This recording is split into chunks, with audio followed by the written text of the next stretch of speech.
Here she goes again. Hide your face, hide your neck, duck your head, wear an NFL football helmet when you are playing in a game versus Dijonai Carrington.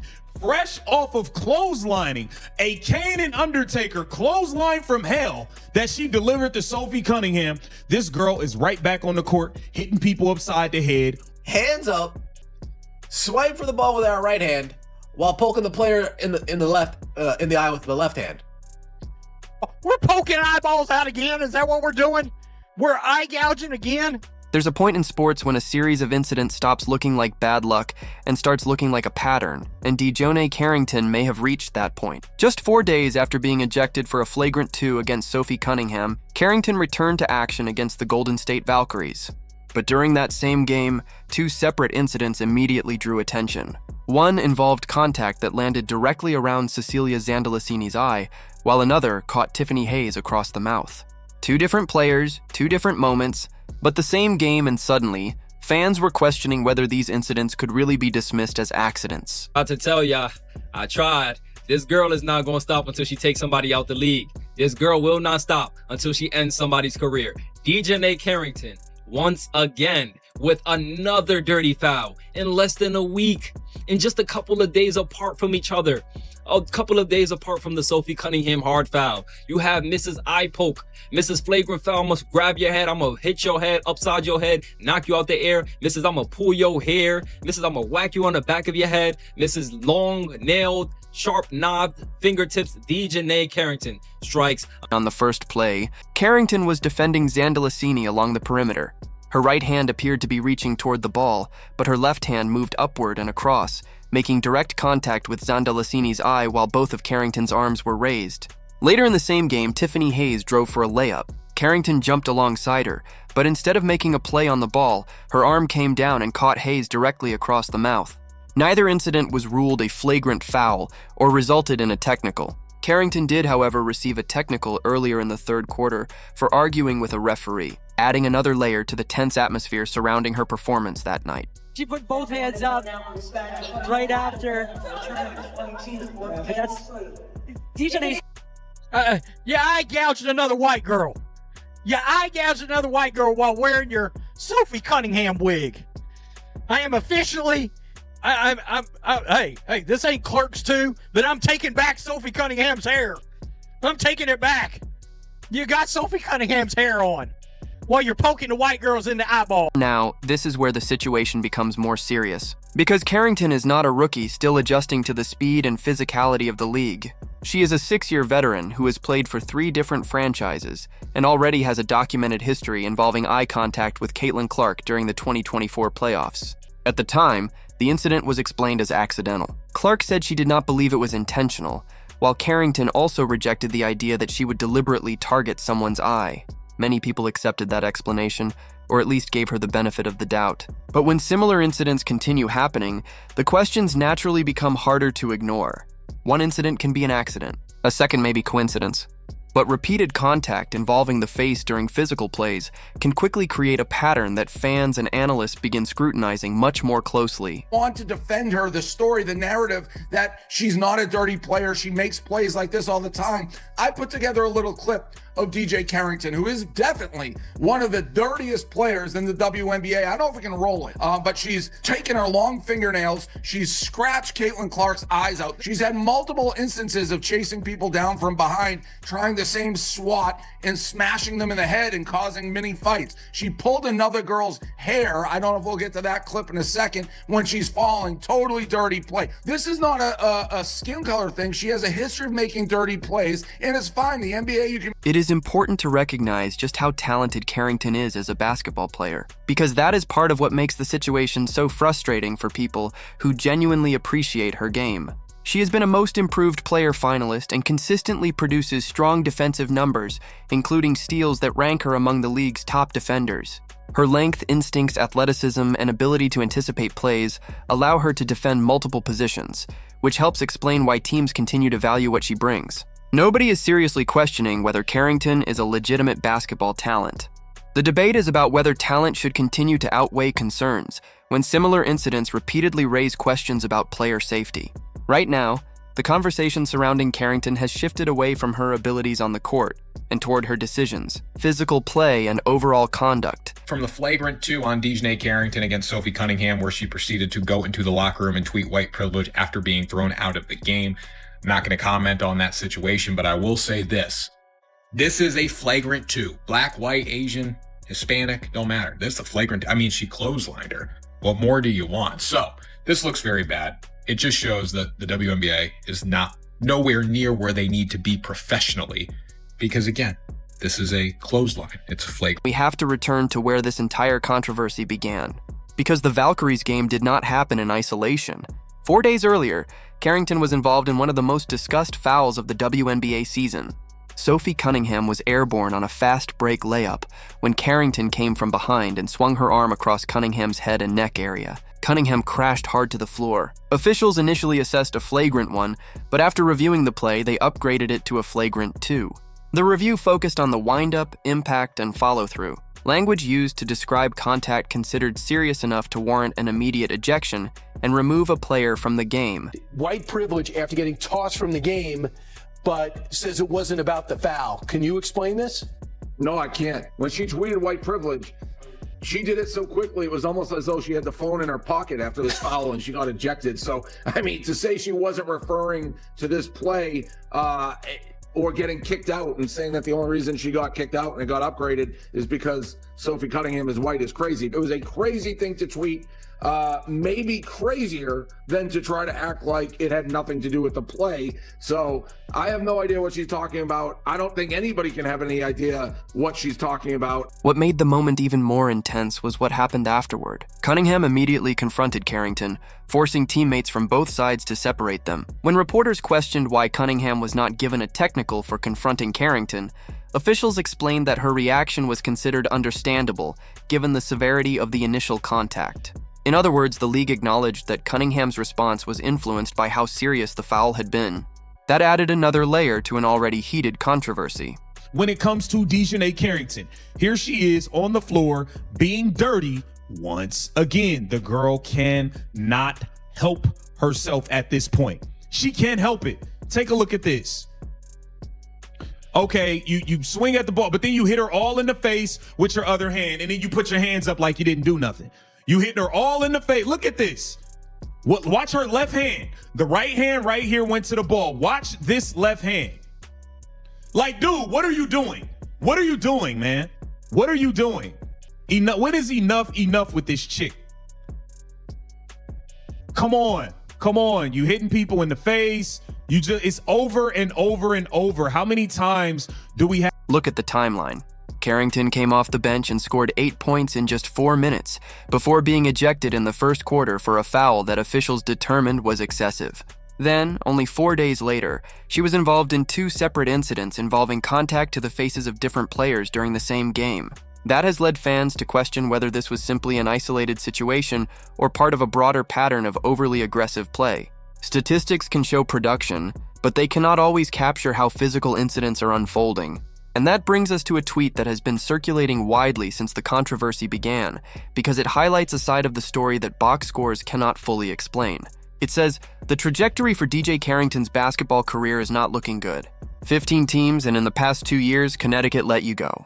Dallas didn't want you around, Paige. Cheryl Reeve didn't want you back. Steph White didn't want you, and Chicago committed to you for 1 year." Whether that number is exact or exaggerated, the bigger point is what people are noticing. Carrington was drafted by Connecticut in 2021, traded to Dallas in February 2024, moved from Dallas to Minnesota at last year's trade deadline, and later suffered a season-ending playoff injury. She is now in Chicago on a 1-year deal. That means several organizations have moved on from her in a relatively short period, fueling questions about her long-term stability. You know, Dijonai Carrington damn near decapitated Sophie Cunningham's head. And even though she bloodied Sophie Cunningham's mouth, and even though she got ejected and ran straight to Twitter after being assessed a flagrant 2, and putting white privilege in caps while tagging the Indiana Fever, we the public, we the fans of the WNBA, we the fans of Sophie Cunningham, and we the fans of good basketball, we're just stupid because we inferred that Dijonai Carrington tweeting white privilege, of course, had something to do with the flagrant 2 and the ejection. But Dijonai is coming out to set the record straight, baby. She said that we're stupid, we lack critical thinking skills, and in no way, shape, or form would she ever use the word of white. When a player gets moved around frequently, there can be many explanations. Sometimes it is about team fit, rebuilding, roster changes, or simply business. But repeated moves can still raise questions when several organizations decide not to make a long-term commitment. Carrington's latest one-year deal has added to that discussion, with some fans interpreting it as a short-term opportunity rather than a strong vote of confidence. Then there is the controversy itself. Her social media post shifted attention away from the basketball play and toward a much broader debate about race and officiating. Instead of allowing the original foul to remain the main issue, the conversation expanded into something far more complicated. Now, less than a week later, 2 additional incidents involving contact to opponents' faces have intensified the scrutiny. That puts the league in an uncomfortable position. If the WNBA wants its policies regarding dangerous contact to be taken seriously, situations like this become important tests. The question is whether those standards will be applied consistently, regardless of the player involved, or whether disciplinary action only becomes serious after public pressure forces the issue into the spotlight. Oh, look at y'all favorite player. Went over to one of the officials. As you see Sarah Williams there. She trying to make it seem like a fan did something crazy to her, right? While watch. Handled at the moment. Look at what y'all looking at. They going to talk to that dude. They've been trying to make him leave, right? Conversation. She's trying to get somebody kicked out. So he look, he getting up, he end up leaving, right? He end up leaving. So they gotta investigate. They gotta investigate. Now look, it's the 4th quarter. Look at who you see back sitting out there. U.S. women's. He's sitting right there. That's him right there. And see, these are the type of games that they play when they in the wrong, right? And it's not a coincidence that this stuff is happening because she's been dirty forever. But has she been getting people kicked out like that or attempting to get people kicked out like that? No. Now all of a sudden, now it's time to start kicking people out. And fans have definitely noticed. The conversation has moved beyond simply saying Carrington had a bad game. Many are now arguing that she has developed a pattern, and patterns tend to create reputations in professional sports. The nickname Eye Poker has followed her since the Caitlin Clark incident in 2024, but the criticism has become much louder because this time there have been multiple incidents in a short period. 3 different players have been involved in contact around the face within roughly a week, which has intensified the scrutiny. The accountability issue became even more complicated after the Cunningham foul. Instead of keeping the focus on whether the contact was dangerous, Carrington posted about white privilege from the locker room. Whatever she intended by the post, it shifted the conversation away from the basketball questions surrounding the foul and toward race and officiating. Now, after the Valkyries game, both controversies are colliding, creating even more pressure for Carrington to address the situation directly. Eyes. Bow. Went for the ball. I mean, like, where the... like, there's no... You hit the ball on that one, and right here, like, it's like, all right, I missed the ball, now I gotta smack you. I'm like... Come on, guys. Like, and I know the community is gonna say she went for the ball. She went for the ball. Yeah, I mean, I know her head might be shaped like a ball. We all, it's a similarity there. But there's no way Dijonai Carrington continuously gets away with this time after time after time. Like the compilations, Dijonai is not good. It's not good. It's not good for you. It's absolutely not good for you. You're poking people in the eye, flagrant fouling people. Like, what are you doing? You swipe for the ball and then you smack her right in the eyes. Like. This is dirty. There is also a fairness issue that cannot be ignored, because Carrington is not the only player affected by these incidents.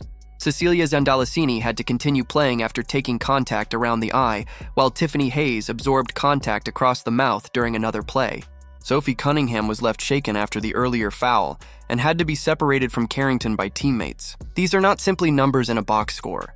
They involve real players dealing with physical contact during competitive games. That is why fans are questioning whether Carrington's aggressive style is consistently pushing beyond the acceptable limits of physical basketball. Carrington break more WNBA rules by being on her phone while being ejected. That is a widely spread rumor that started basically after the game and went into overnight. That she should be suspended because she was on her phone after being ejected, and then somebody shared this rule or a screenshot of WNBA rules. So I went to the rules myself. It's a 91-page document, and I've been searching every keyword and every possibility to try to find this rule that they're saying exists, that players aren't allowed to be on any electronic device or their phones 30 minutes before the game or up to 30 minutes after the game. Then another issue added a completely different layer to the controversy. After Carrington's ejection, clips and claims began circulating online, suggesting that she was using her phone while still in uniform during the game. If accurate, that could raise questions because the WNBA has strict rules surrounding gambling and player conduct. The league's collective bargaining agreement prohibits players from wagering directly or indirectly on WNBA games. While the organization has also faced increased scrutiny around gambling-related content this season. That makes any allegations involving phones and betting particularly sensitive. However, simply appearing to use a phone does not establish that a player was gambling or violated league rules. If the footage raises legitimate concerns, the appropriate response would be for the league to review the situation and clarify what happened. Fans are watching closely because consistent enforcement of league policies is essential for maintaining trust. Times, how many people are you just gonna hit in the face? Let me freeze right there. It's like every single game, you are hitting somebody else in the face. Every game, you're hitting somebody in the face like this, and that wasn't even the worst. Take a look at this play right here. This girl's a menace in the league. I'm telling you, she's a menace. It's unsafe for people to be out there with her. It's unsafe. Let's go here. Now take a look at this. You got Tiffany Hayes driving to the rim. And watch, here goes Dijonai Carrington right here. Here goes Dijonai Carrington, watch her. You're nowhere near the ball, dude. You are nowhere near the fucking ball, like stop. And that is why this story has grown far beyond one rough night on the stat sheet. This is no longer being viewed as a single controversial foul that disappears after a few days. Critics are pointing to multiple incidents involving contact around opponents' faces over the past 2 seasons, involving different players and teams. Each time, explanations have centered on the idea that the contact was not intentional. But repeated incidents naturally lead fans to ask whether intent should be the only issue being considered. At some point, a pattern becomes part of the conversation itself. That does not automatically prove deliberate behavior, but it does explain why scrutiny has intensified. Carrington's defensive reputation is supposed to be built on stops, pressure, and anticipation. Instead, recent headlines have increasingly focused on controversial contact. For a professional athlete, that can become a serious image problem, especially when public perception begins overshadowing what happens on the basketball court. At some point, the WNBA front office is going to have to admit this chick is intentionally targeting the face. Here's Mick. I don't even know how you do this intentionally. The ball is behind her, and she went for the ball with her right hand while clawing her in the face with her left hand. Yeah. White girls are only 15% of the WNBA, but seem disproportionately targeted by Dijonai, the condiment made by mixing mayonnaise and Dijon mustard. Fair enough. Another dirty play by Dijonai. I wonder, is this white privilege as well? Does this qualify as white privilege? Oof. This is more like Dijonai. Look at this from a business perspective, because the issue extends beyond one player's reputation. The WNBA has experienced major growth in attention, media coverage, broadcast opportunities, and sponsorship interest. The league has also worked to present itself as competitive and professional. When controversial moments repeatedly go viral, whether involving dangerous contact, social media disputes, or allegations surrounding league policies, they can create additional pressure. For Chicago, the situation carries even more weight because Carrington represents the organization whenever she is on the court. Eventually, front offices have to consider whether a player's production outweighs recurring controversy. If similar incidents continue throughout her 1-year contract, Chicago could face difficult decisions about her future sooner than expected.